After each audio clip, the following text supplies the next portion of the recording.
Hello, everyone. Happy Sunday.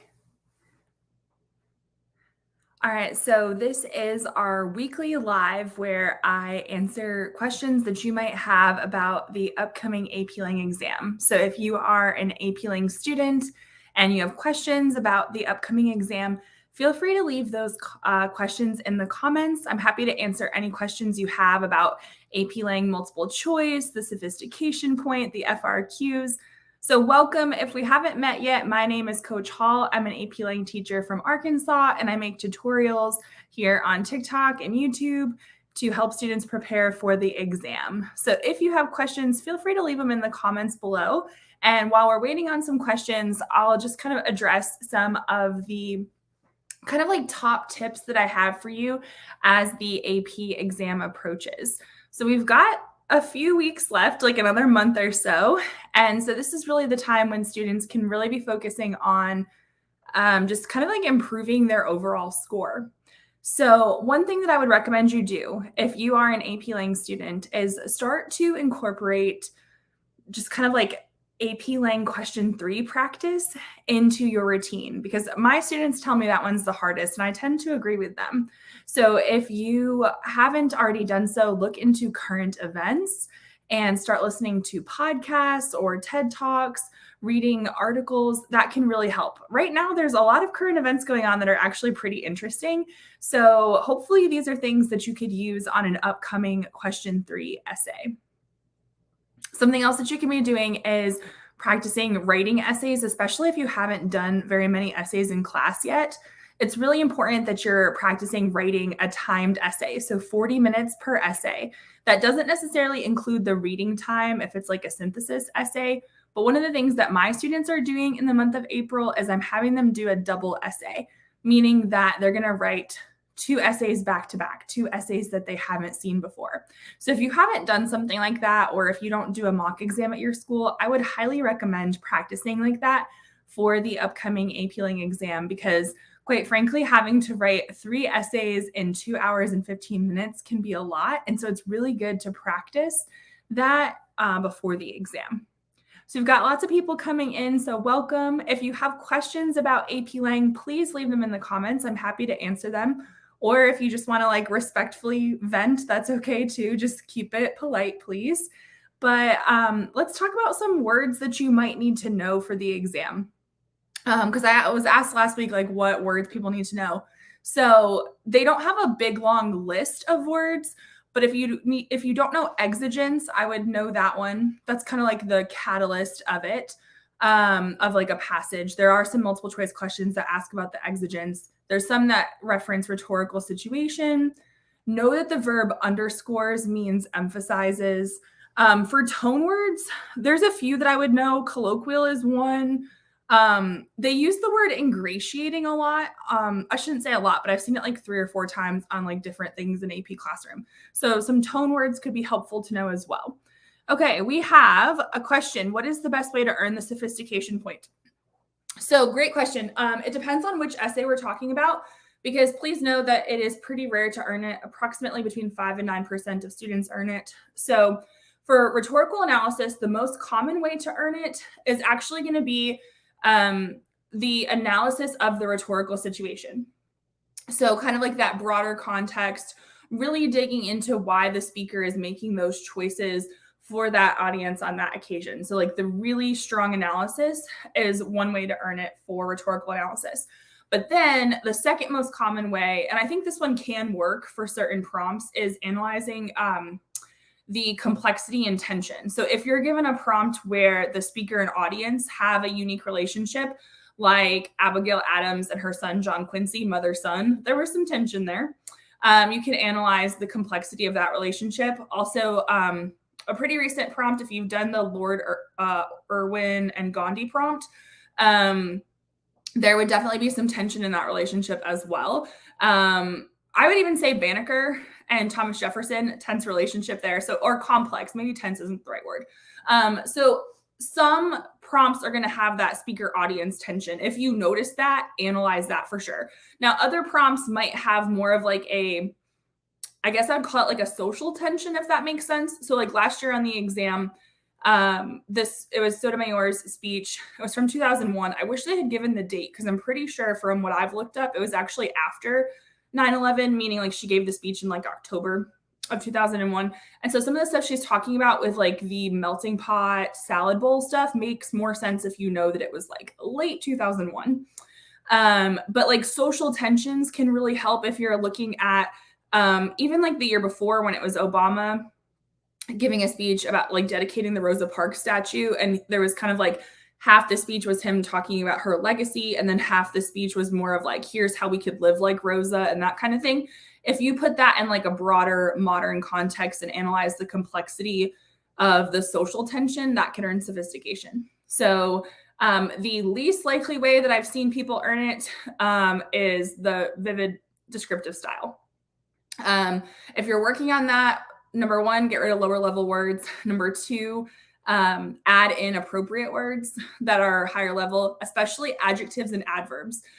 Just adding those in can really help. So instead of saying like, she claims, like say like she passionately claims or she boldly claims or logically claims, just adding in adjectives and adverbs really helps your writing be more precise.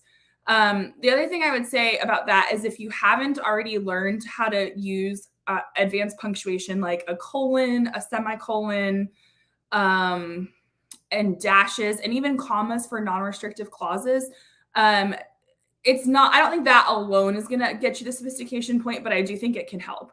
And I have videos on my YouTube channel about that if you're curious as to how to do that. So for rhetorical analysis, sophistication, that's what I would say is the deep analysis of the rhetorical situation is probably the best way to go because it's kind of one of those things that you can do every time. And I would say complexity and tension is like your backup, if you will.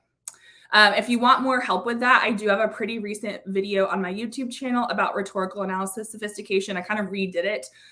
There is an older video from a couple years ago that I think is still helpful and has some examples in that video, but I wanted to update it as well. And so I'd love it if people would check that out. Okay, so I'm going to go through the comments on both. I'm on YouTube and TikTok, so I will answer questions. What's your favorite Super Bowl ad for rhetorical analysis?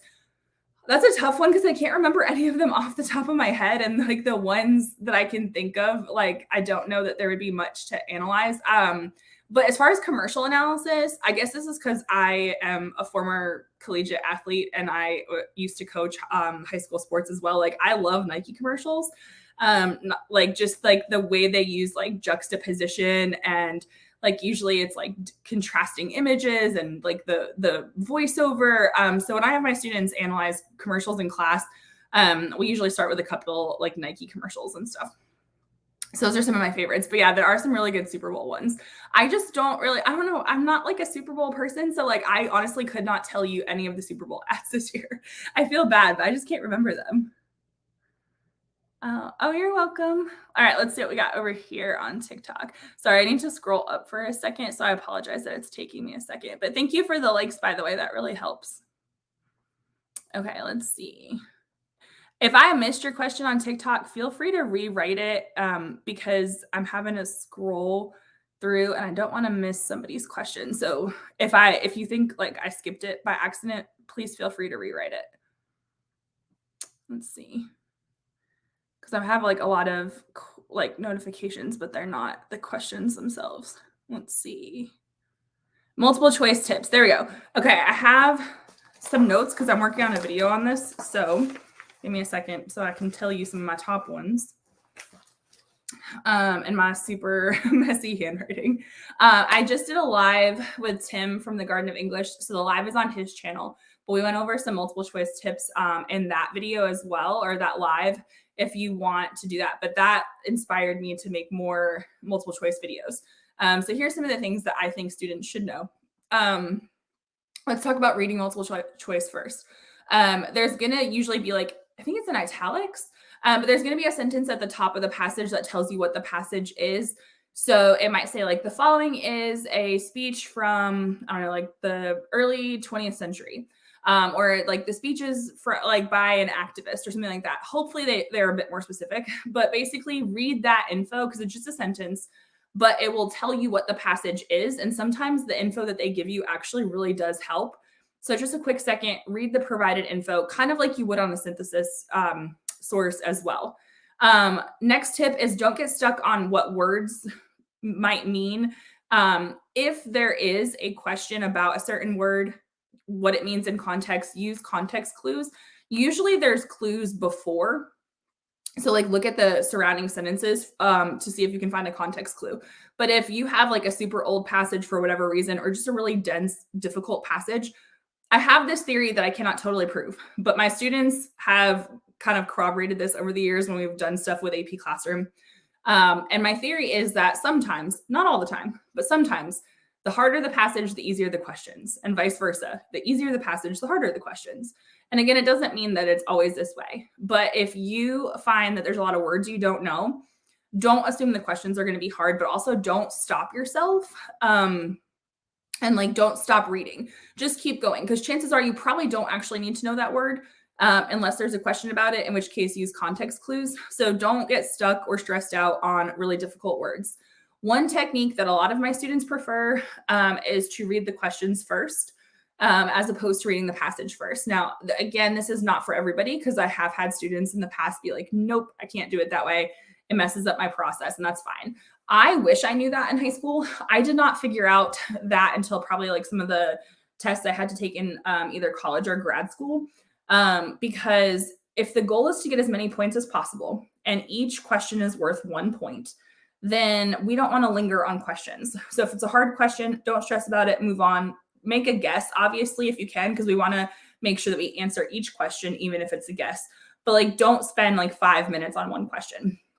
So reading the questions first can help, especially if you're the type of person who, kind of like me, when I'm reading some of these passages that I'm not super interested in, I can like read the words on the page, but I could also be thinking about my to-do list in my head. I don't know if that's something that other people can do, but like I can like see the words, but I'm not like fully comprehending. And so if I have the questions first, I'm like, okay, I know I'm going to be asked about paragraph 1, or I know I'm going to be asked about like what the author's argument is. If I know that in advance, then I can like mark those questions off in the passage, or at the very least, I can be reading for those answers.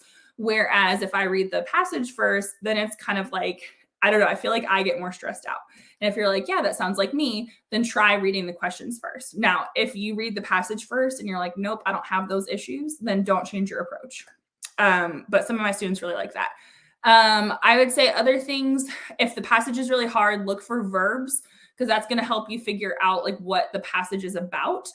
Consider the rhetorical situation, because there's probably going to be some question about like the speaker or audience or something like that. As far as answer choices, I wish I could like show you a practice question, because this might make more sense, but go with me on this. They're going to give you distractor answers. So there are 5, A through E. SAT and ACT have 4 answer choices. AP Lang has 5. So at least 3 of those should be throwaway answers. And that actually works in your benefit. Most students tell me like I can narrow it down to 2 and then I choose the wrong one, or like I choose one and then I second guess myself and I should have just gone with my instinct. So here's what you should know about like the distracting answers. Part of the answer could be correct, but if it's not 100% correct, it's not your right answer. But sometimes what it does is it makes you like second guess your own interpretation of the passage, because you're like, ooh, this sounds like it could be a good answer. Maybe it's right. Maybe I just read the passage wrong. Don't like second guess your understanding of the passage, because if it's partially correct but not 100% correct, it's not the right answer. The answer could be correct, but it's not actually answering the question being asked. So they do that sometimes. Other times, it'll be like it is true. Like, let's say the question's asking about paragraph 1, and like the answer choice that they give you, the answer, let's say it's B, is true, but it's referring to paragraph 10. Well, if it's not answering the question being asked, it's not your right answer. Sometimes they'll give answer choices that are more vague. So you want to also look at the word choice as well. If you're like splitting yourself between 2 answers. As you're reading the passage, look for transitions with like topics. Words like yet and but can be helpful. We already talked about if you don't know words, but like if you don't know the word, you can at least maybe get the sense of does it have a positive or negative connotation, and that can kind of help as well. So yeah, that's basically some of my tips for reading multiple choice. For writing, Um, I like those better if I'm being honest. Look for if it's asking about like should we add the sentence in or something like that. Um, First of all, decide does it have useful information? Like, is it on topic? If it's not on topic, no, we don't add it. But also, like, is it interrupting anything? Because sometimes they'll have like a sentence where it's like, this means, well, you got to figure out what the this is because we don't want to just like insert a sentence in between two sentences that were supposed to go together. And usually, when we have the word this, it's supposed to follow what was said in the previous sentence. Also, if the sentences are like in a wrong order and they're like, what's the best order of the sentences? If the sentence has the word this at the start, you got to figure out what does the this mean. And that helps you figure out the order of the paragraph. That also applies to the SAT and ACT as well. For writing, I would just brush up on transition words. So like some of the ones that students sometimes struggle with would be like subsequently, which is like afterward, I believe. Moreover is like furthermore. So those are kind of easy if you just know transition words. I'm trying to think. I think I'm making a video on this. Like I have videos on it and I'm making an updated one. So if you want more tips, I will definitely have like a more coherent answer in those videos. Let's see. Yeah, and if you're watching, feel free to ask questions as well. Let's see. Oh, okay. I think I see someone asked about like logos, ethos, and pathos. You can, as someone said in the comments, and thank you for answering, it's really not recommended. My advice is if you notice like logos, let's say, right? Why is it logical?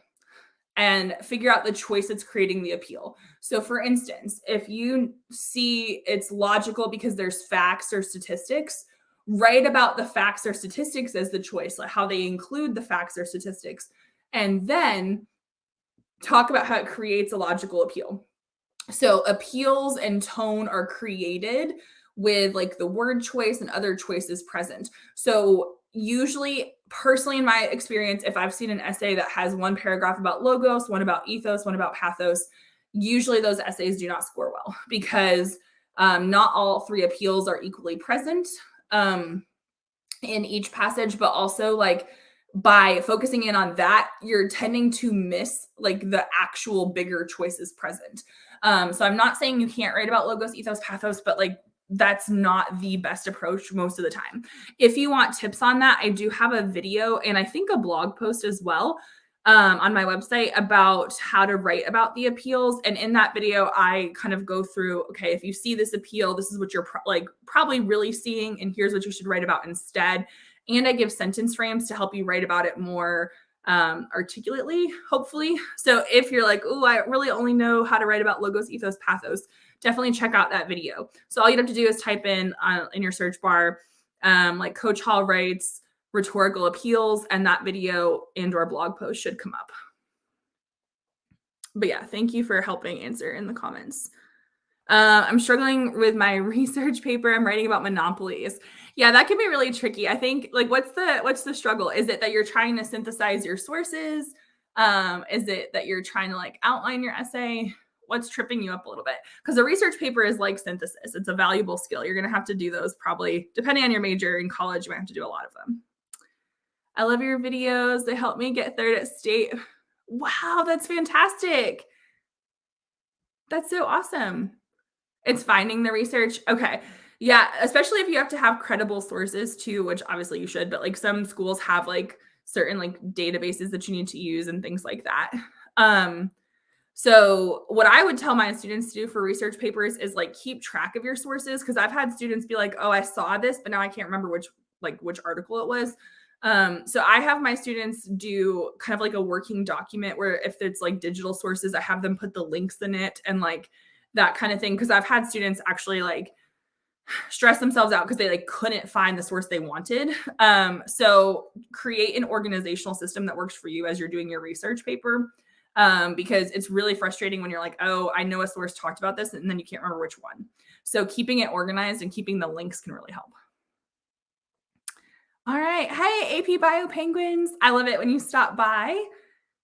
If y'all are taking AP Bio, definitely go check out AP Bio Penguins. Most of my students take AP Bio as sophomores. I don't know if that's normal. and then they take AP Lang as juniors. I have a few that take AP Bio as juniors.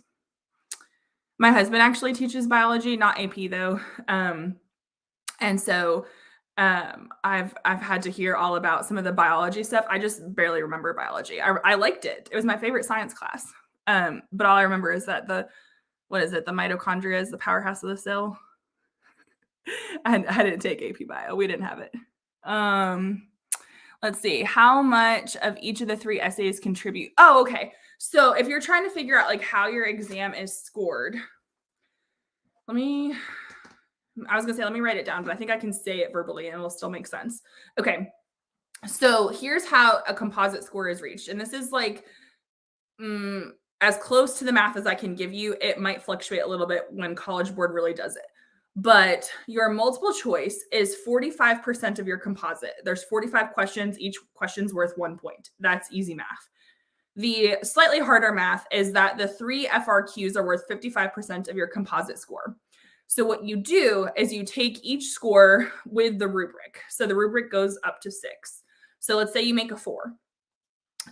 You're going to take that and multiply it by 3.0556. And then you do that for each of your 3 essays. Or if you happen to know your 3 essays, like let's say, you made like, I don't know, like a 4 on one, a 3 on the other, a 4 on the other one, you can like add those up and then multiply it by 3.0556. And again, that's like the closest number I've seen. Because if you do that, it equals essentially like if you were to do that by 6, then it would get that approximately 55. So basically when you add your multiple choice score to your converted FRQ score, when you've done it for all 3 essays, if you add those 2 together, you should get a number out of 100.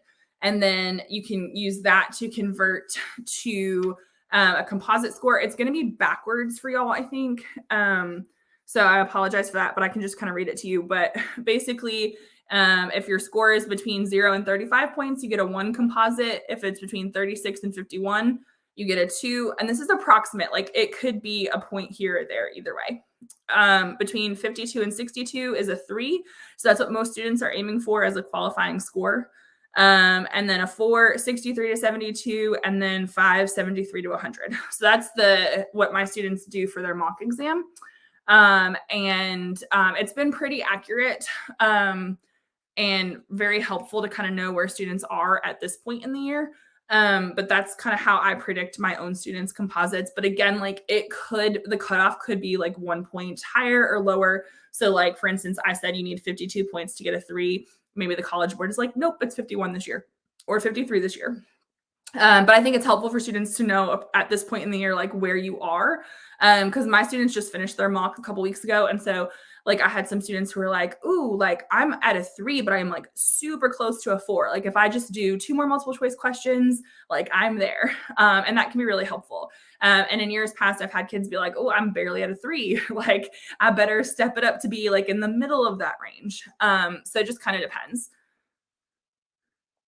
Let's see.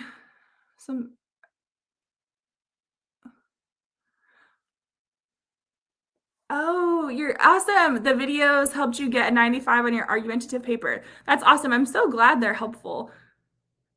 As the exam approaches, I'll be doing more videos as well. I've got like a whole list, like not that y'all care, but I literally have like a whole Post-it of videos that I want to make between now and the exam. So if y'all have any requests, I definitely want to work on multiple choice tips next. And I just did some about sophistication and like sentence frames.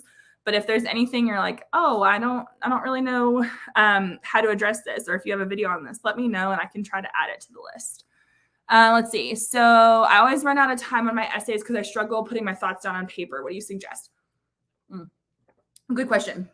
So a couple things I think you should know. Number one, I think it's helpful for students to write an outline. And I say this as a teacher who has written essays with my students. Granted, I technically knew the prompt in advance, so it wasn't a huge surprise, but I tried really hard not to think about the prompt. I tried to make it as close to the real thing as possible. So I did 2 essays. One was rhetorical analysis where I planned everything. And it took me like 10 minutes. And I was like, oh, I've only got like 30 to write. And I thought I had really mismanaged my time. However, my notes were really detailed. I had a good line of reasoning in my notes and a good plan, a good outline. So I was able to write a really good essay in 30 minutes. Rhetorical analysis is my strong suit though, but I gave that essay to another teacher and like who didn't know that it was my essay, it scored a 6. And I'm not saying that to brag. I'm just saying that like the outline really helped for my argument essay. Now I will say argument is not my strong suit. I can do it. I just don't love it. I did not plan. Like I was just like, I'm just going to write, because some of my students are like, I don't like to plan. So I was like, all right, I'm going to try to be like an AP student. I'm just going to write this essay. And I got through like the first body paragraph.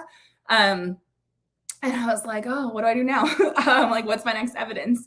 And I felt really lost, and I felt like it weakened the essay. And then I was like trying to make it more specific. And so I gave that to a teacher, didn't tell them I had written the essay. They had no clue. And that one only made a 4 out of 6. And I was like, okay, my lesson that I personally learned from this experience was that I need to plan. And so it might seem counterintuitive because you're like, oh, I want to have as much time as possible to write. And like, I do agree. But sometimes planning before you write can really help, because otherwise you might get stuck halfway through. So that would be one thing. The other thing I would say, if you struggle with, because you said I struggle with putting my thoughts down on paper. So I think that the planning might help you. Something else that has helped my students who struggle with like getting the thoughts on paper. Like these are the kids who like in class when we're talking, they get it. Great insight. But then when they write an essay, it's just like somehow not there.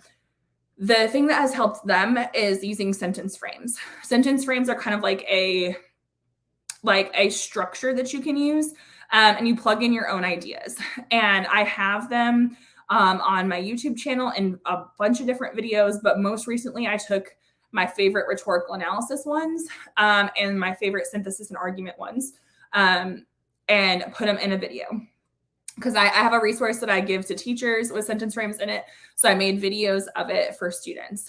And so if you think that might help you, if you go to my channel and you look at my recent videos, I just uploaded a couple last night that are not the sentence frame videos. But if you go to like videos from a couple weeks ago, you'll see the sentence frame videos. And I think those would help you because some of my students have said like when under pressure, the sentence frames really helped them articulate their ideas. And this is like kids saying it year after year. So it's still your thoughts, still your original analysis. It just helps you get the ideas out. The other thing is because you're mentioning pacing essentially and like struggling to get thoughts on paper, here is what I would let you know as far as being strategic. Number 1, do not do a long intro. Worst case scenario, just write a thesis. If you can write a couple sentences before the intro and then write your thesis, a couple sentences before your thesis and then that's it, that's good. So like 3 sentences, totally fine. You do not need a conclusion. If you are running out of time, do not write a conclusion, especially if you already have a defensible thesis. Instead, focus on those body paragraphs. Ideally, you'll write 2 body paragraphs, especially if you're running out of time. Worst case scenario, and let's say you get 1.5. Just make sure the 1 is good. Because technically speaking, if we look at the language of the rubric, you just need 1 really strong body paragraph to earn a 130. So I had this happen. I had it happen in 2020 when the exam was online because of COVID. I had a student who they were taking the exam at home because of that year and everything. She's like, it was not her best essay by far. And we actually had to see student essays that year. But she was like, I just remember you telling us to analyze super well in 1 paragraph. And she's like, I did. And I was running out of time, but I knew that paragraph would carry the essay and it did. So if you are really struggling, just make sure you have 1 solid paragraph, or at the very least, make sure that you are not like wasting time on unnecessary parts of the essay, if that makes sense. Because usually when I see a student essay that has like a half-page intro, I'm like, this is not necessary for timed essay purposes. So anyway, hope that helps you. Let's see. Is a counter argument necessary for any of the essays? It's not required. Don't need it for rhetorical analysis at all. You can have it for argument and synthesis. I tell my students only include it if it actually helps your argument. Because a lot of times I'll read essays where a student just kind of like throws it in because I think they thought they had to. It is not required. It can create like a nuanced argument if done really well, and it can lead to sophistication, but more often than not, it doesn't. So most of my students will try to put it at the end in case they run out of time. But yeah, it's not totally required. A lot of teachers teach it though. Like I think as a student, I think you should know how to do it. But I don't think it's required for each essay. So recently I told my students for one of the essays that they were doing that like I wanted them to include it just to practice so I could kind of evaluate how they're doing with it. But I let them know that like on the real exam that would not be required. I just wanted to make sure that they knew how to do it in case they needed to for like honestly for college or something. All right, let's see. Any other questions? I might have missed some. So if I missed your question, please feel free to like rewrite it. Let's see. Oh, I'm struggling with writing about the exploring the unknown. I love that prompt, by the way. Let's see. So examples on what to use for the topic. Okay, so for argument, I use the acronym CHORS. Other teachers use like Read Hugo and CHELPS. We're all saying the same thing. So CHORS stands for current events, history, outside knowledge, reading, experiences, and science. So you don't need to pull from all of those categories, but that's just kind of like how you can kind of think of it. So exploring the unknown, try to think about historical examples, especially things if you're in a history class right now. Have you studied about anything recently? Have you studied about like, oh gosh, like westward expansion? Is that really what it's called? Like when people went out west for the gold rush. See, if you can't think of what it's called, you probably shouldn't write about it. So if I was writing the essay, that would not be my top evidence. But like people going out west for like the gold rush, maybe the space race, if you're in like more contemporary history, the space race would be exploring the unknown. Current events, a lot of students for that essay recently I've seen try to write about like COVID, which can be good. Sometimes it feels a little bit cliche.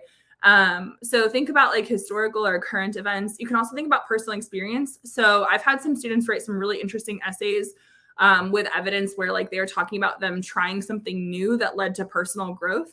So like trying out for the school play for the first time, and then like ultimately a couple years later, like landing a lead role. But if they hadn't explored the unknown and let doubt get in the way, then they wouldn't have found their love of theater. So when you write about personal experience, always try to connect it to like personal growth or like some kind of like deeper message.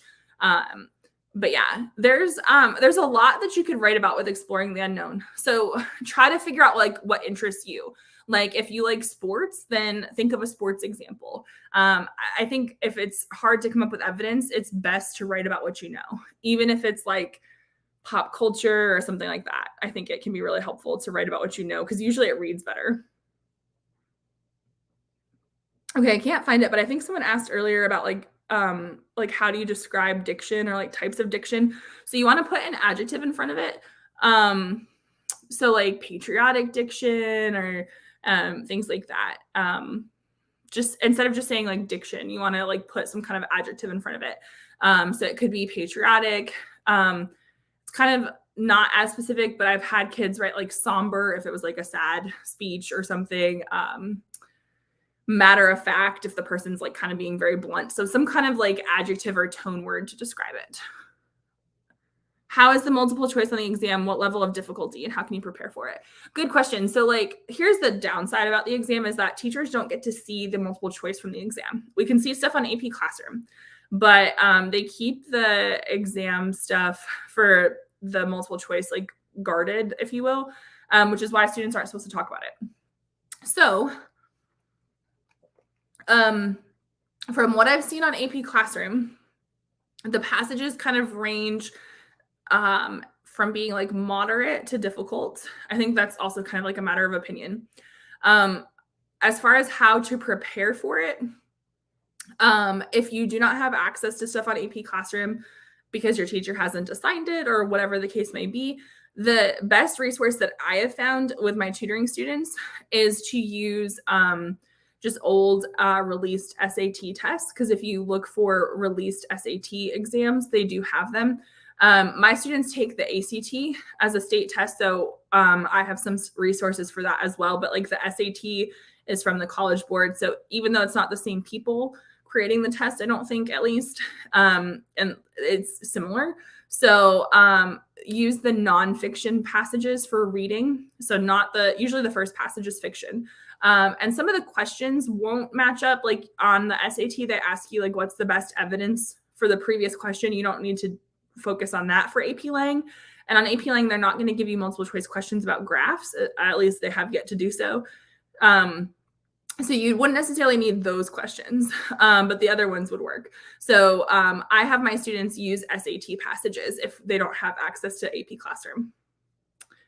And that's just how they prepare. And then for the writing, use the SAT writing and language questions, specifically the ones that have like a question stem. So not necessarily the ones about like where it's like trying to get you to figure out the best punctuation, but more of like the ones where it's like, should they add this sentence, yes or no? Or they want to choose the best word for this, or they want to rearrange the sentences. Those can really help. Can I use the same source 3 times in synthesis as long as I use 2 different sources? Okay, so let me clarify. You need 3 different sources. So you can use the same source more than once, but it still counts as one source. So if you did source A, source B, source A, source B, that's 4 citations, but it's 2 sources because it's A and B.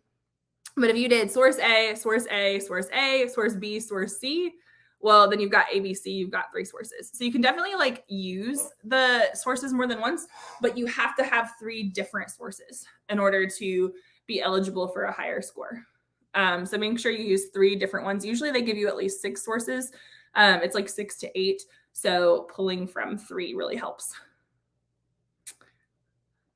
Let's see. We used AP Classroom last year and the passages were difficult in comparison to the SAT. Yeah, some of the stuff on AP Classroom, like the progress checks, I have a love-hate relationship with those because I have found, like I tell my students, like, please don't cheat on these. I know that there's ways to, but please don't, because it tells me where you are. And like the students who get like a dark green consistently last year and the year before, those are my students who got 5s. Students who are like dark green, light green, those were my 4s. Those who got like light green most, if not all the time, those were my 3s. And then if a student tended to get light green and some yellow, then they were possibly a 3 or a 2 as a composite. So I really like the progress checks because I think if students take them honestly, it lets us know throughout the year how they're doing.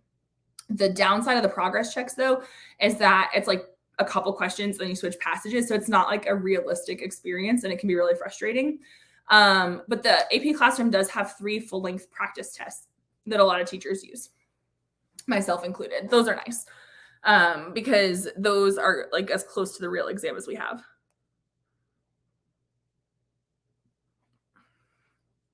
But yeah, they are a little bit,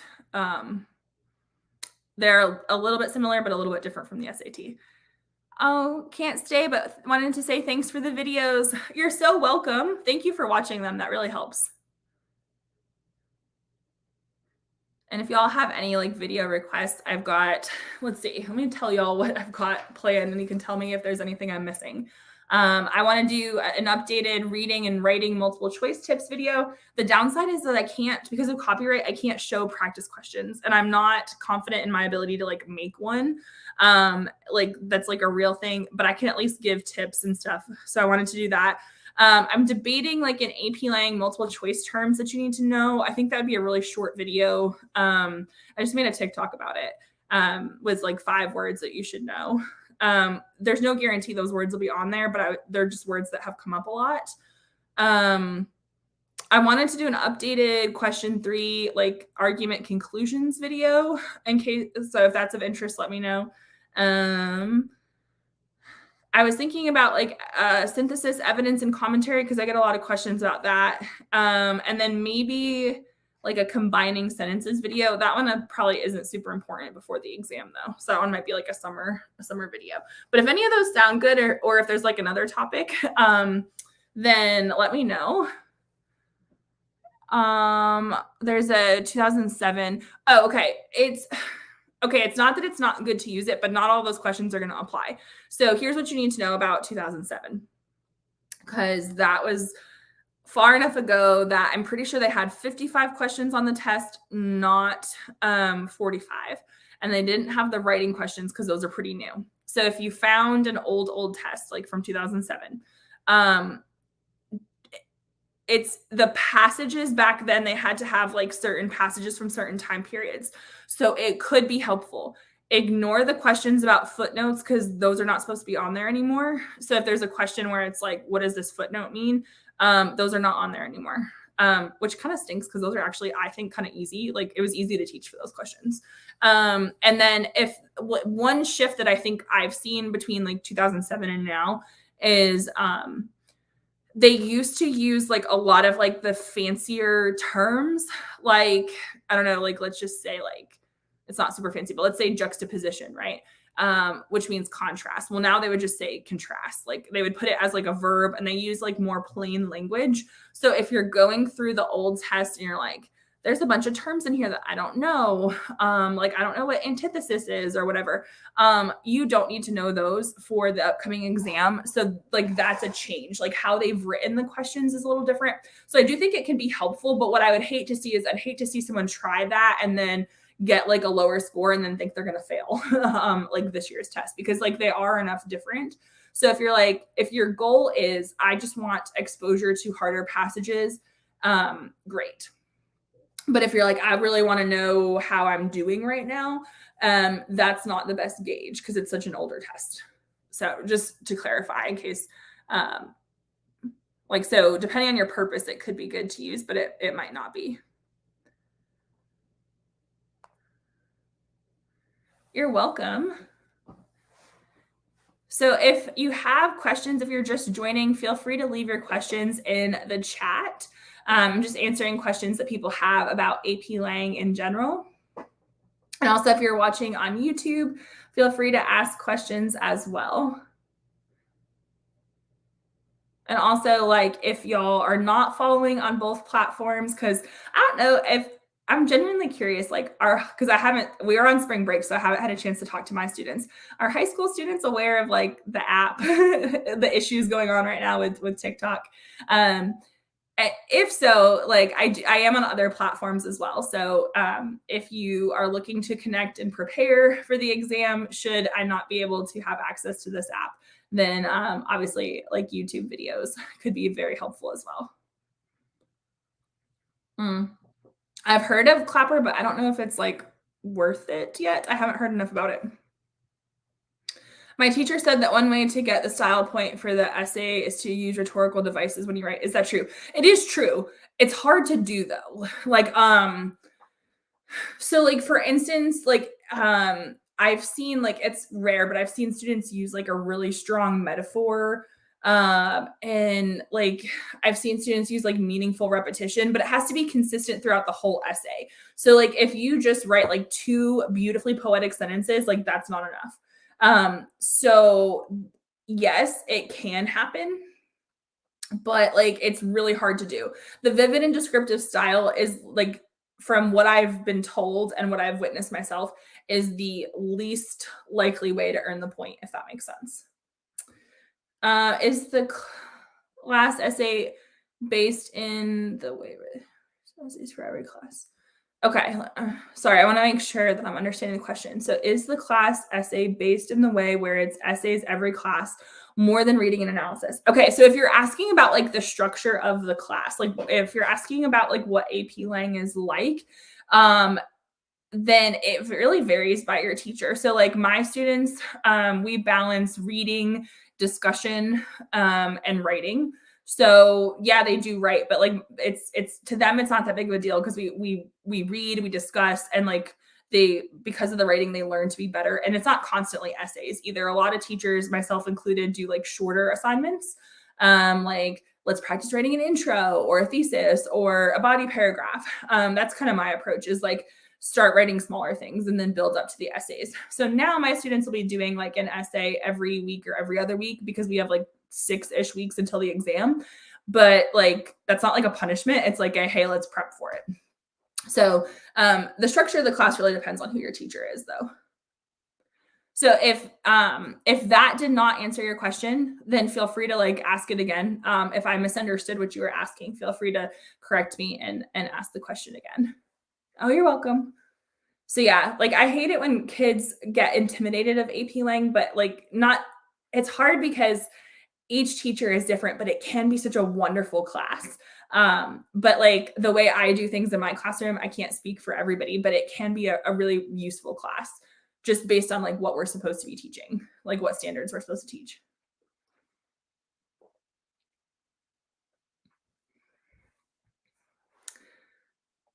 What's the best way to get the style point? And is it a point you should focus on? Okay, so the sophistication point is not one that I would recommend you focus on. Unless you're already writing really strong essays. And here's why. So there's 6 points on the rubric. You get 1 point for your thesis. That one's super easy, if I'm being honest. Then there's 4 points for evidence and commentary, like up to 4 points. And then there is the sophistication point. So you want to try to be getting 3 out of 4 in your evidence and commentary. So if you are struggling with that, that is where your focus should be, regardless of which essay we're talking about. If you are consistently getting like, especially like a 4 in evidence and commentary, then yes, you can work on sophistication. If you feel like you have a natural writing style and you're making like 3s and you want to work on it, great. I have all my students, we kind of do like mini lessons every once in a while on sophistication. And it's because I have some students who are absolutely ready for that. Like they are writing a consistent 140 and they are ready for that point. They want to know how to earn it. But I also have some students who are maybe sometimes they're a 120 or a 130, but they still benefit from the sophistication lesson because not every essay you write in your life after high school is going to be timed. Like AP is kind of its own little thing. And my goal is to help students be stronger writers. And so these tips apply. Also, for some of the tips that I give my students, it helps their commentary. And even if it elevates their style a little bit, but not enough to earn the point, they're still progressing, right? So I do think that it's appropriate for students to know how to earn the sophistication point and to kind of learn some of the tips.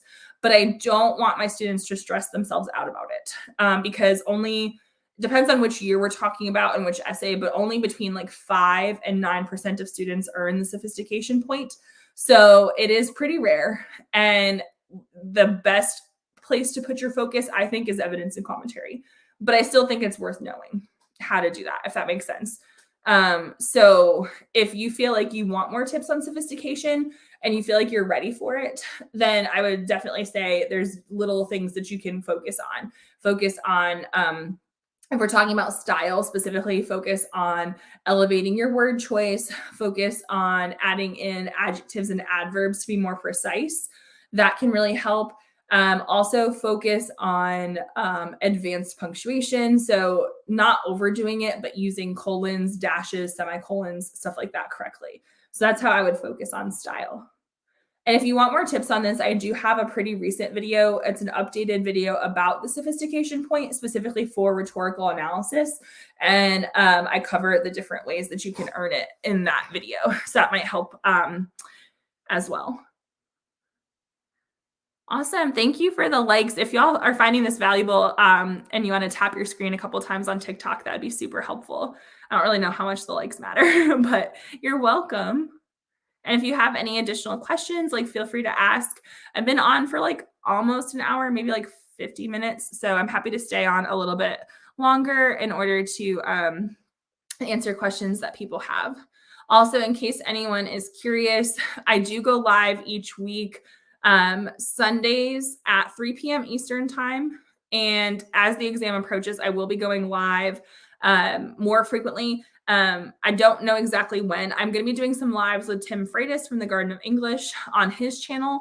But as far as like my own personal stuff, in April, I will be going live probably twice a week. I just don't know the second day yet because it really depends on my family schedule because I have 2 little ones. And my older one, who's 4, just started T-ball. And I did not realize that 4-year-old T-Paul was this intense. He's got like 2 practices or 2 games a week, and it's like late at night.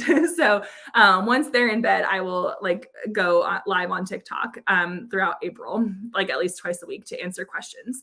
And then certainly like the couple days before the exam, I'll be going live much more frequently in case people have like last minute questions. Let's see. But if you're watching on YouTube or TikTok, feel free to ask any questions that you have.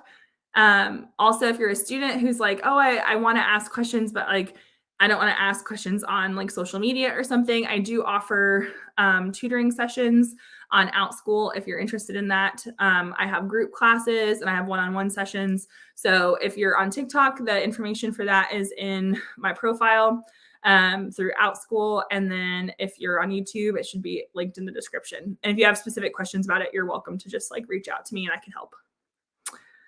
We're writing a synthesis essay this week in a period. How do I manage my time? How long is your class period? Is it like 40 minutes, 45 minutes? Is it longer than that? Because the synthesis usually takes about ideally 50 to 55 minutes because you need time to read the sources. So 45 minutes. Okay, do you get the sources in a different class or do you have 45 minutes total to do the whole thing? Because that might change my answer.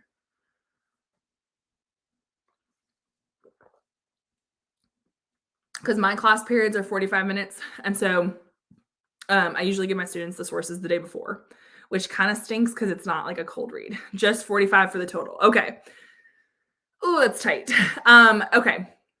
Let's talk about strategy here. I'm assuming you don't know the prompt in advance, right? So if you don't know the prompt in advance, make sure you're very clear on what the topic is. Like, what are you being asked to write about? There are going to be 6 to 8 sources. If you encounter a visual text, okay, you don't know it. Okay, good. Well, not good because that makes it harder, but good for the advice I'm giving you. Let's say there's a visual text. So picture, cartoon, graph, chart, something like that.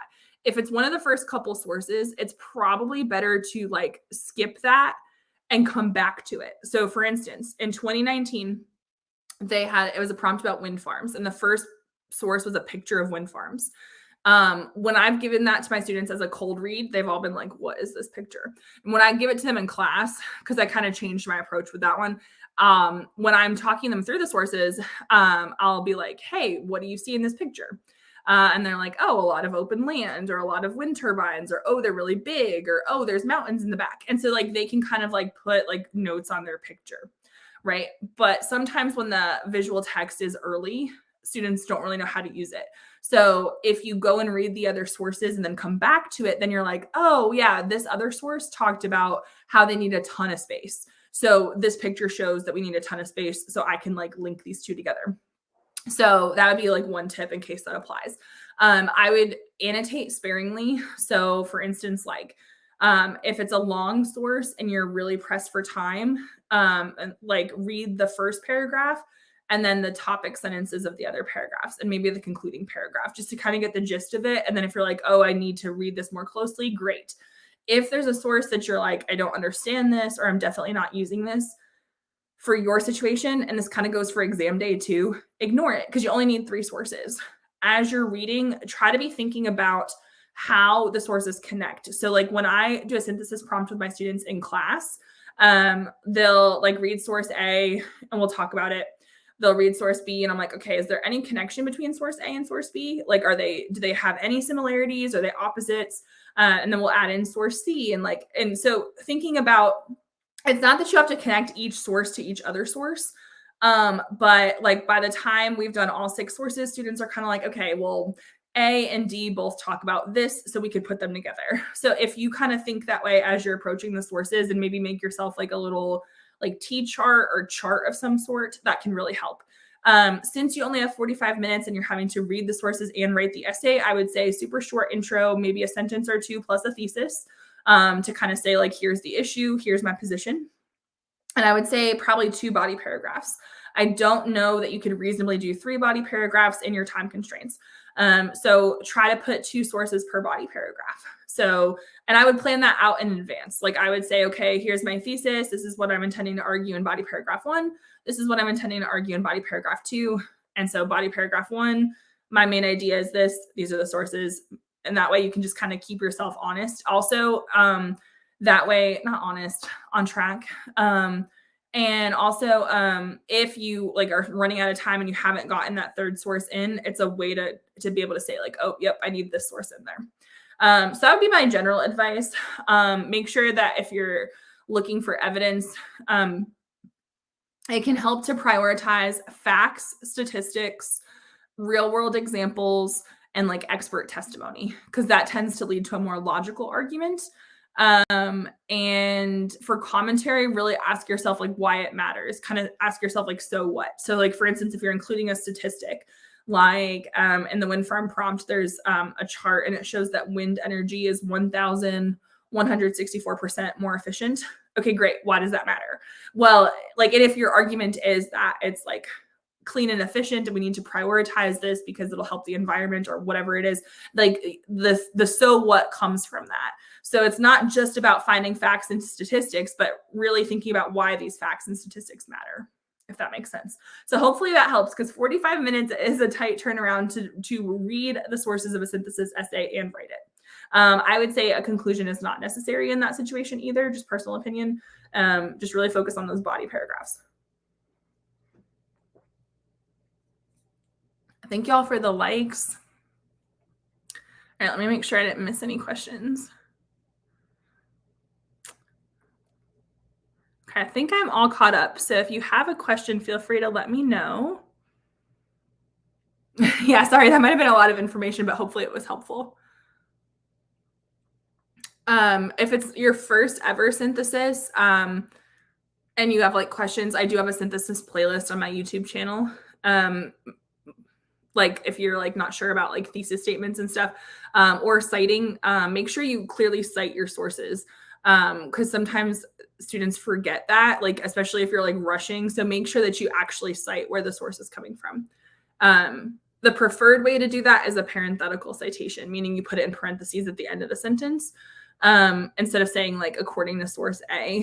If you need to lead into it by saying like according to, it usually sounds better if you use the original source credentials, like according to a 2017 study from the Pew Research Center, or like according to like, and then the author's name or something, and give their credentials too. Because if you just say like according to Bob Smith, like, okay, cool, but who is that? But if you're like, oh, according to Bob Smith, leading researcher at NYU or whatever he is, that makes more sense too.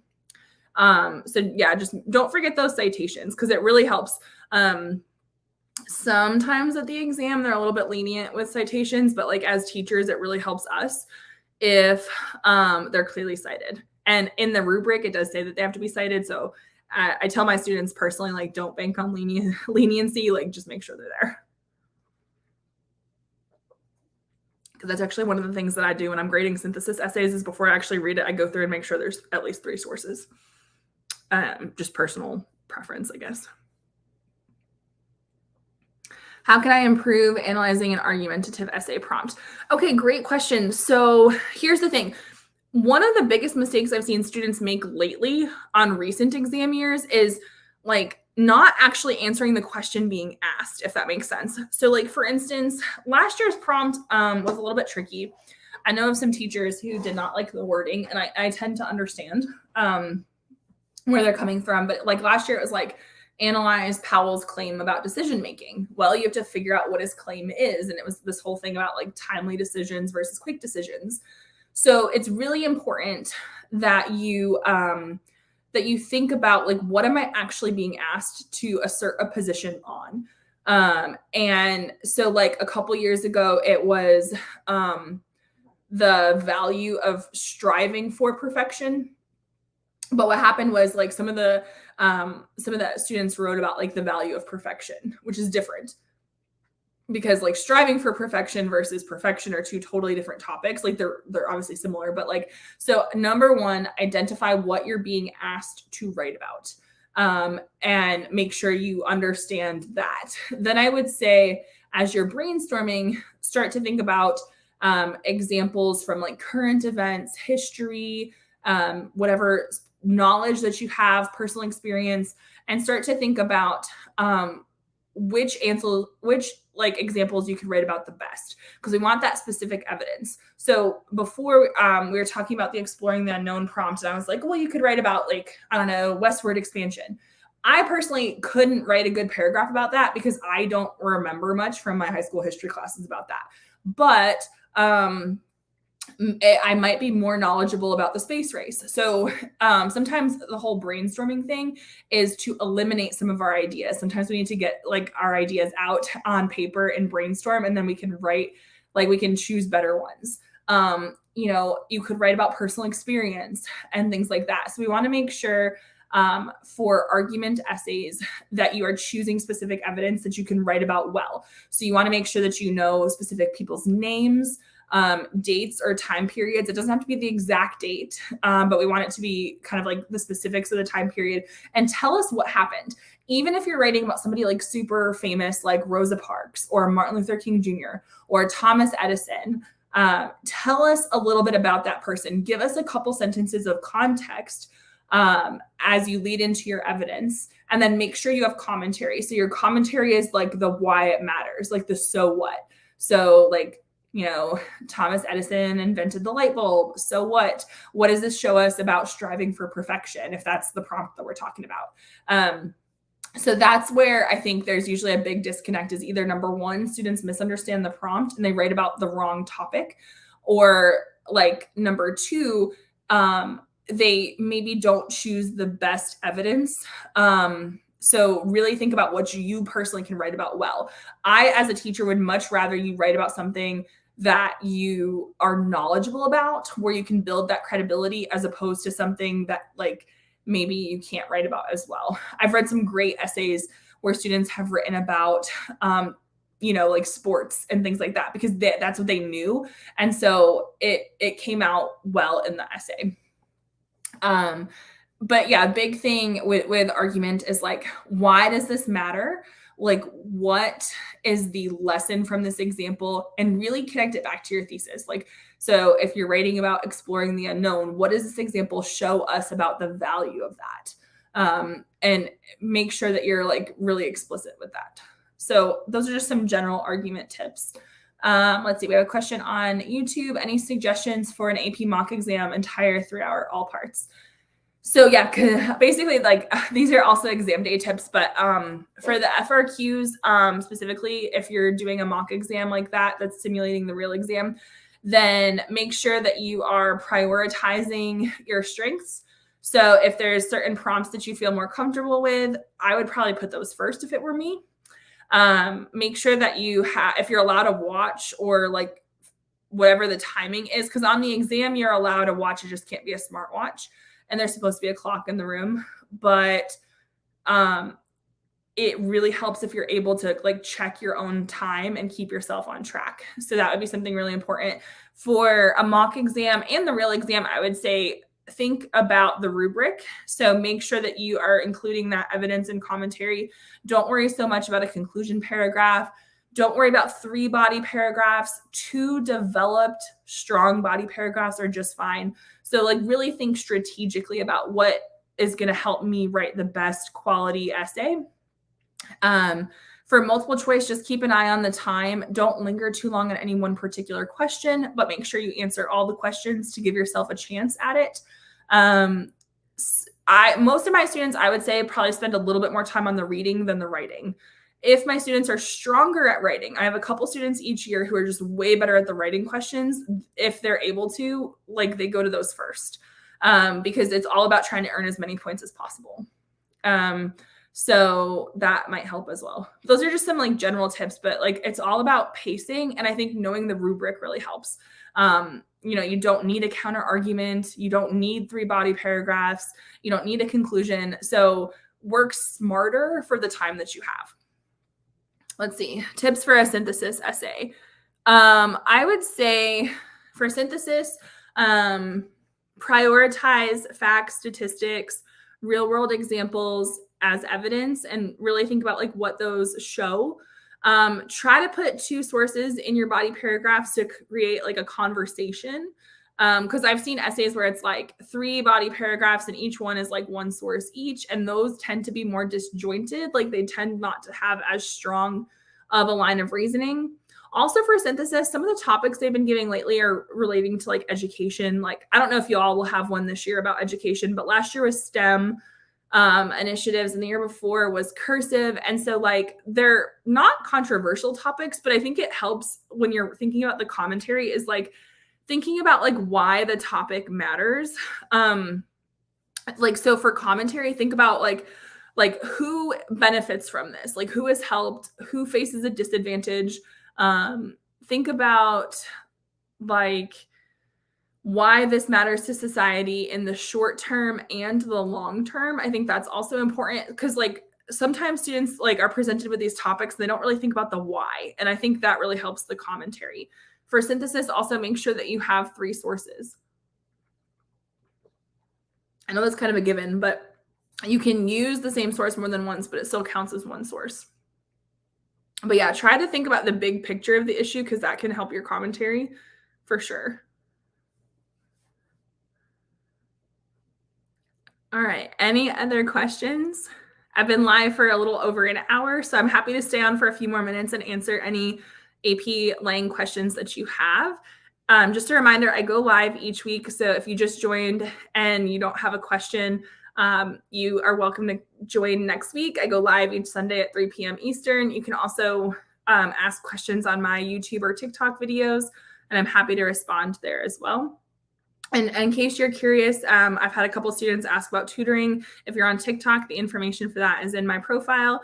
YouTube, I put a couple links in the description. No obligation, just people were asking, so I wanted to make it available to them. Should we try to weave evidence from our own knowledge in, or no? My teacher says to do that sometimes. For synthesis, you can.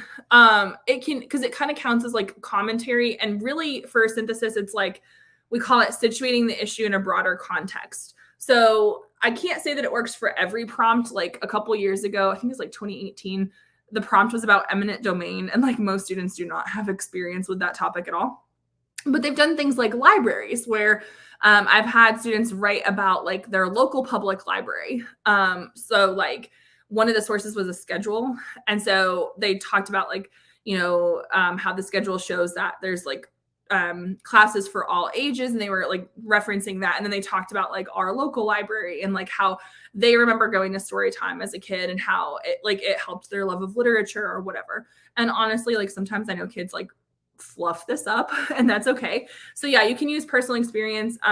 For the library prompt, our school did a bookmobile during COVID. And so I've had some students write about that because one of the sources talks about bookmobiles. For STEM, I saw some students write about like, as a female in STEM classes, like I'm one of the only ones. And so STEM initiatives would help it grow and kind of like going at it from that angle. So students did put their own spin on it in that regard. And then same for cursive, regardless of which side of the argument they were on with cursive. I had students write essays where they were talking about like how like there was a worksheet as a source, and they were like, you know, I dreaded these worksheets. They were so tedious and I would have much rather have been playing outside at recess with my friends and like, you know, and that kind of thing. Or I had some students be like, I loved those worksheets. So yeah, you can bring in personal experience. Just make sure it's relevant to your topic, like your main idea, and ideally to one of the sources. But yeah, you can weave in personal commentary. It's not guaranteed that you'll get the sophistication point, but it does kind of count as this like broader context. And I feel like it can help if you're struggling with your commentary. So if it makes sense, then go ahead.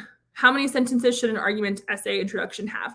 Honestly, most intros are usually about 3 sentences. It could be 3 to 5. I tell my students to keep it pretty short because I want them to focus on their body paragraph. Worst case scenario, just a thesis, but it can help to have like a sentence or 2 to lead into it and kind of introduce the topic. I'm starting to do a synthesis essay in my class. Could you explain it to me, please? Sure. So here's synthesis in a nutshell. It's basically a mini research paper, but the research has been done for you. But I think it's important for students to know why we put it on the exam. I say we, I had no say in this, but why it's on the exam. It's basically a research paper, and that no matter what you major in college, you're probably going to have to write a research paper. So that's why it matters. Synthesis is kind of like if you've ever watched the TV show Chopped.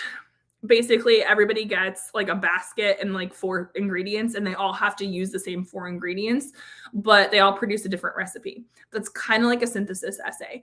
Each student is given 6 to 8 sources, and you have to use those sources to support your argument. So you're not summarizing them. That's where it goes wrong. The lower scoring essays just write like source A says this and source B says this.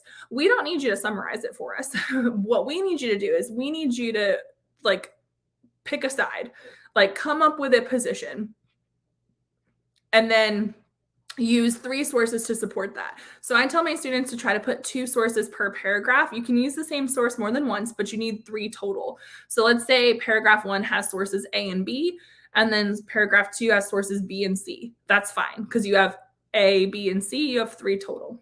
Okay. So what you're doing with a synthesis essay is you're given a topic. Like last year on the exam, it was basically about like the value of STEM initiatives. So like these like STEM classes in school. So you could kind of go for the, yes, they're valuable and here's why, or no, they're not and here's why. Or you can do like a more nuanced position where you're like, well, in these situations, it's valuable. And in these situations, it's not. Okay. So you got to pick a position. That's going to be your thesis. The thesis point's pretty easy to earn.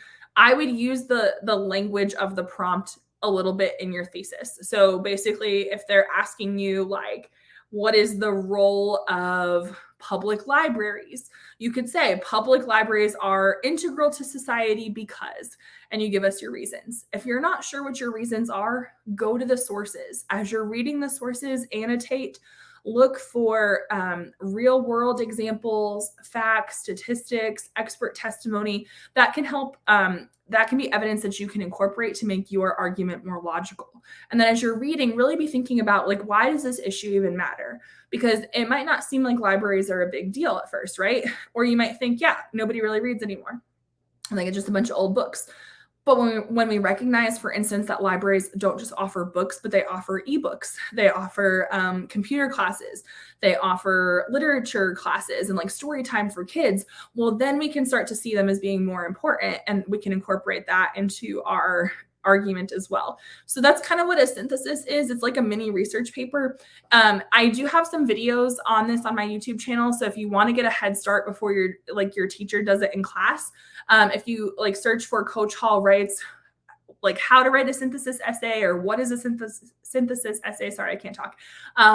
Then those videos might be really helpful. And I would love it if you would check out those videos on my channel as well. Okay, I see a couple of questions. Let's see. Can you go over this, how to get the sophistication point? Yes, I've addressed that a couple times already in this live, but I'm happy to go over it very briefly. I do want to recommend that you also check out a recent video on my channel because I just did a video, an updated video. I had a previous one that's still good, but I just did an updated one about rhetorical analysis sophistication. And so I kind of break it down in the 3 ways that you can earn the point and like what to do and what to look for and things like that. But in a nutshell, sophistication, the easiest way I can say to earn it would be for rhetorical analysis, at least, to really thoroughly analyze the rhetorical situation. The second way would be to analyze tension and complexity. So this could be done through analyzing the tension and complexity in the speaker and audience relationship, or it could be more like a broader social tension. And then the third way is the vivid and descriptive style. And that can be done for all 3 essays. I do find it's the hardest and it's the one that people earn it for the least. But some tips for that would be to add in adjectives and adverbs to make your writing more precise, to work on incorporating advanced punctuation, and just kind of avoiding those lower level words as well. Remember that sophistication has to be done throughout the essay. So it can't just be like one good word or a couple good sentences. It has to be consistent. For a synthesis and argument, it's a little bit different. You can provide a nuanced argument. And so you're not required to address the counter argument, but doing so well could be helpful. And things like that. So those are just some quick tips on sophistication, but please feel free to check out that video on YouTube. If you type in Coach Hall writes sophistication point, it should come up, or if you look at my recent videos, because it's just a couple weeks old.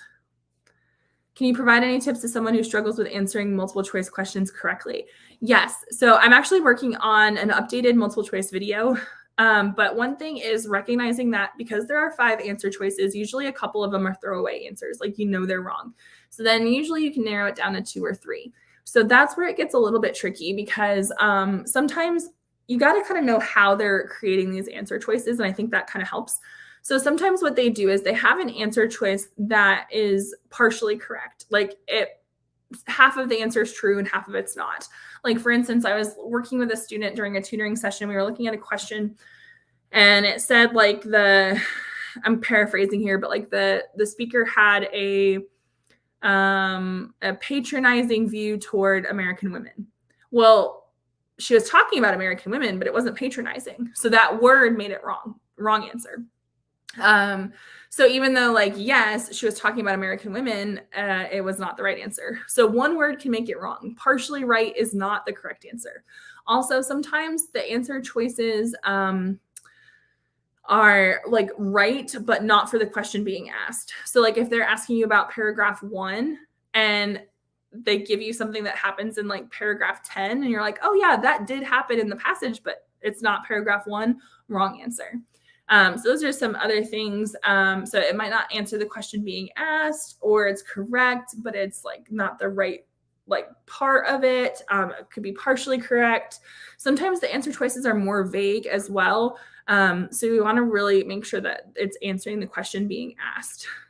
I tell my students to use process of elimination. And if you're taking the paper test, like actually physically cross out, like draw a line through the answers, and that can help you like not look at them.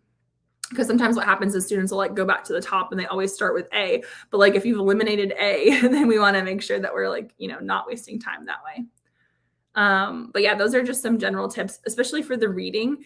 I have some other tips for writing as well. Things like, let's see, using the words in the questions to help. Like, for instance, there was a question that we were looking at recently where it was like basically asking which transition word needed, but it said like to set up a comparison. Well, the only answer choice that had anything remotely to do with comparison was similarly. So like in theory, if you know that, you could answer the question without even like looking at it.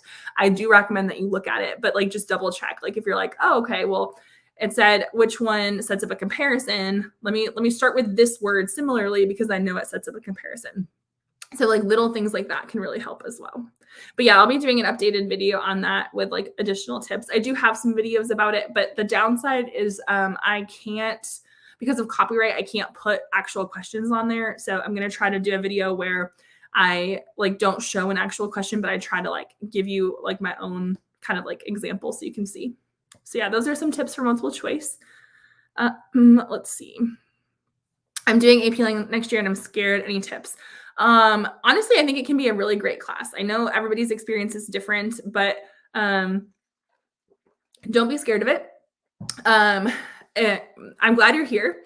My name's Coach Hall. I'm an AP Lang teacher from Arkansas. I've had a YouTube channel, Coach Hall Writes, for the past 4 years, and I go live weekly, at least now until the exam. I'll do the same thing next year. And I also have had a TikTok for 2 years. I know there's some controversy over TikTok right now. So if this app does go away, you can find me on other platforms. I'll always be Coach Hall Writes. And I'm happy to help. So I don't think there's anything you need to be scared of if you're taking AP Lang next year. I also don't think there's anything you really need to be doing to prep right now. Just keep doing what you're doing in English class. But please follow here, follow on YouTube. That way, when the time comes for you to start thinking about AP Lang next year, I can definitely help answer those questions. But I'm really glad that you hopped on because it's good to be thinking ahead, but don't stress about it. Let's see. Is it bad if you don't get through the entire multiple choice? Try to at least guess. Like you want to give yourself a chance. So I tell my students if there's like 2 minutes left, we call it straight line bubbling. What that means is like choose a letter. So let's say it's A and bubble A for every remaining question because you want to at least guess. Like you want to at least have everything answered. So if you narrow it down to 2 answer choices, pick one. If there's time, go back to it. But like you will not get credit if you don't answer it. But if you just randomly guess, even if you haven't read the question, you just pick A. Well, you at least have a 20% chance of getting it right. So you can at least get a few points by doing that. It's kind of myth that C is the most popular answer. I've heard that like A and D are slightly more common, but like marginally. Like we're not talking like insider secrets here. Like it's a tiny, tiny fraction. But yes, please don't just leave stuff blank. And that goes for the SAT and ACT as well. Sorry, I'm trying to scroll. Are there lives on Wednesdays? There likely will be in the future. Right now, I've just been doing Sundays. But as the exam approaches, I'll be going, like, especially starting in April, it'll be twice per week. I Wednesdays is actually a good day for me. I have two young children, and so I Sundays I can commit to this time slot, but like I will be popping on live on YouTube and TikTok, like as the exam approaches at like kind of unspecified times, if that makes sense. If I do know, I'll try to give people advance notice. So if you're following, that really helps. So please follow on both YouTube and TikTok. As it gets super close to the exam, like the week before, like I intend to go live pretty much every night to answer questions. I'm also doing lives with Tim Freitas from the Garden of English on his YouTube channel. So we have a couple scheduled, and for that one, we'll be able to like not only answer student questions, but we can like share our screen and show examples and things like that. And also if you have a question, and like you just want your question answered, like, hey, like, do I need 2 body paragraphs or 3? I get that question all the time. You can do 2 body paragraphs. But those, if you like ask on a recent video of mine, if you ask a question, usually I can do a video reply because chances are if you have the question, so do other people. So yeah, so those are some ways, but I will try to definitely do at least a couple Wednesdays between now and the exam for sure. But please make sure you're following, that way you get notified. And again, like, because there's some controversy over like, will TikTok stay? It really helps if you're also following on YouTube because I go live on both. What if we know very little about the topic for any of the FRQs, especially argumentative? So argumentative is super open-ended. So that's like, I guess the good part is that you get to like kind of customize it to your own knowledge. Now for synthesis, like a couple years ago, it was eminent domain. They told you what that was and the sources explained it. So like, I wouldn't stress about it too much. However, in recent years, I think they've been choosing topics that people are more familiar with, like STEM and cursive and stuff that's like not controversial, but still something you can write about. So since we don't know what you're going to be asked, I think the best thing to do is if it's synthesis and you have zero clue about the topic, like they will provide info in those sources, and that's what I would do. For argument, if it's like just a topic you've never thought of, like last year's prompt about like timely decisions, take a minute and like I have my students brainstorm, like, so with the timely decisions prompt, like I would want them to think, okay, what's a timely decision versus a quick decision? And I usually have them think about the why of it before they come up with their evidence, but you could do it in reverse. But if I'm teaching a lesson on it, I would say, okay, why are timely decisions beneficial?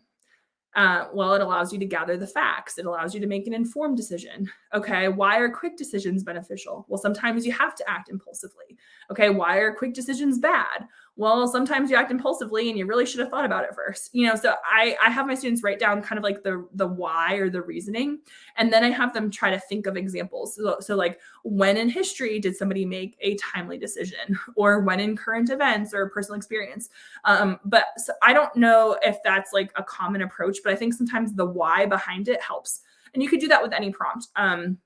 So for instance, we were talking about exploring the unknown earlier. Why is exploring the unknown helpful? Well, it leads to innovation. It leads to progress. It leads to personal growth. Then you have kind of like your reasons, and then you can start to think about examples from there. So no matter what the topic is, ask yourself why it matters. And that can really help, I think. I already answered that one about not getting through all the multiple choice. Let's see. Are we given a prompt for the argument essay? You're given a prompt, but usually it's like a quote, and then they're like assert a position on, and then they like give you the topic. You do not have to reference the quote. It's just kind of there to like lead into it.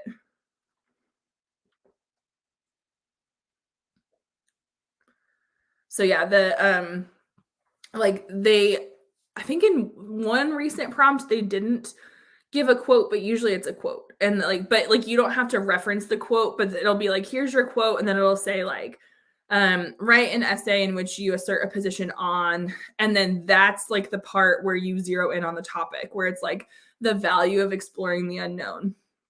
So whatever they tell you to write about, that's what your essay needs to be about. You don't have to reference the quote. Even last year they said like write an essay on like the extent to which Powell's claim is valid or something like that. You still didn't have to reference Powell. You could have just said like, um, like making timely decisions and like make a thesis off that. So like just make sure you're zeroing in on what the topic actually is. Like when they say write an essay in which you assert or develop a position about, like that's what you're writing about. All the rest is kind of fluff, if I'm being honest. Sometimes the quotes are helpful because they like tell you how people think about the issue, but really, yeah. Is it okay to reference the quote? You can. Yeah, some students will say like, Colin Powell once said, I mean, it's not the most fancy way to start it, but like, or like, instead of saying like he's right, you could say like his claim has merit. Or like if you disagree with the person, you could say like, while it's true that this, like we must also acknowledge this, like you can kind of make a counter argument one. Like for instance, a couple years ago, there was a prompt about, I think it was exploring the unknown. I read an essay where the person was like, yes, it's true, but it's actually understated, meaning like it's more important than what the person said. So yeah, you can reference it just like in your intro if you need to, but like you're not analyzing the person's diction in the quote or something like that. Like some people can like start doing a rhetorical analysis. Like, no, that's not what we're doing. For argument, it's like your claim, your evidence. So yeah.